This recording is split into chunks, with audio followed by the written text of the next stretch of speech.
ہمارا ہمیشہ چلتا رہا کہ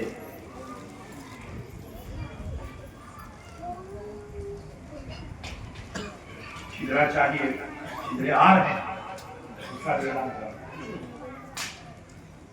کاکو سے بات آتی ہے شجرے کی، اس کو ان ایام میں بیٹھ کے ہم نے بہت محنت سے اس کو کرنے کی طرف لایا ہے۔ اس کے ساتھ ساتھ ہمارے علماء اردو پڑھنے والے، عربی سے نسبت اور محبت رکھنے والوں کو شجرا حضرت دیا کرتے ہیں۔ وہ شجرا اس میں حروف مقطعات، آیت قرآنی اور تمام اصول و افکار رہے۔ اب زمانہ تھوڑا کبٹ بدل گیا ہے، 10-20 سال میں لوگ اردو چھوڑ کر ہندی اور انگلش کی طرف آ گئے، تو میں نے اس حضور صوفی باصفا کے شجرے کو ہندی میں کنورٹ کر دیا۔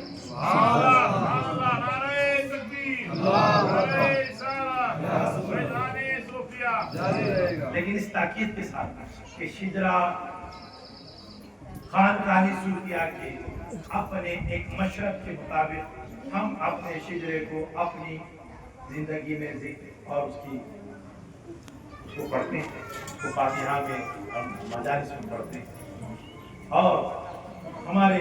طریق پر جو صوفیوں کا طریق ہے، ہم اپنے کفن میں بھی اپنے شیخ کا شجرا لکھتے ہیں۔ بے شک بے شک، آپ کوئی نہ مانے اس کی اور اپنی بات کو سنتی ہے، لیکن ہم شجرا اپنے کفن میں لے جائیں۔ بے شک،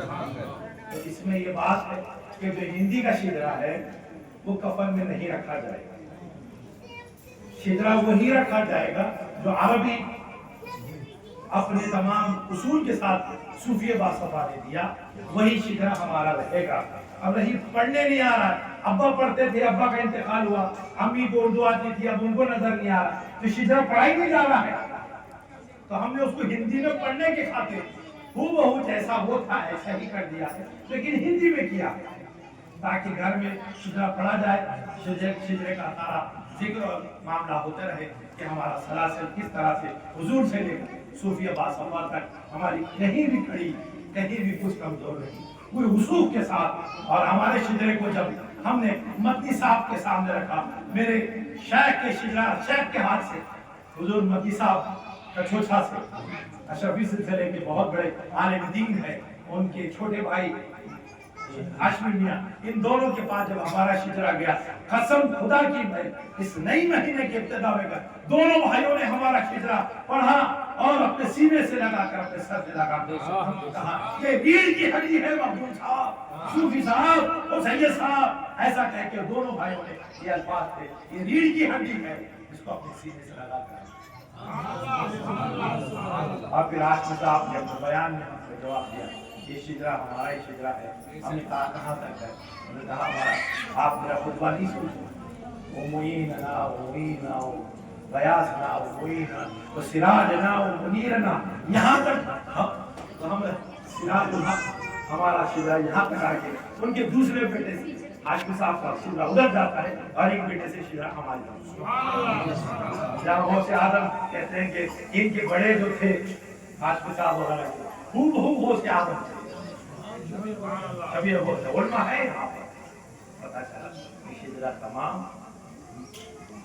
ہمارے سلاسل نے اس کو اپنے سینے سے لگایا۔ اب بچے پڑھنا اور ان کے گھر میں برکت آنا اور ان کے گھر کی بچیاں بھی پڑھنا، ان کے گھر میں خیر ہو، اس کے لیے میں نے اس کو ہندی میں کر دیا ہوں۔ انشاءاللہ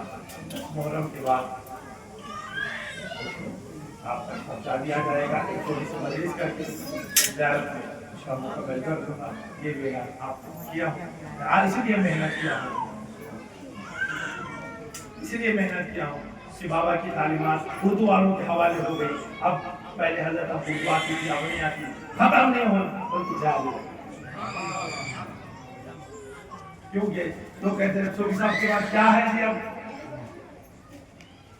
ایسا ہی لکھنا آج بھی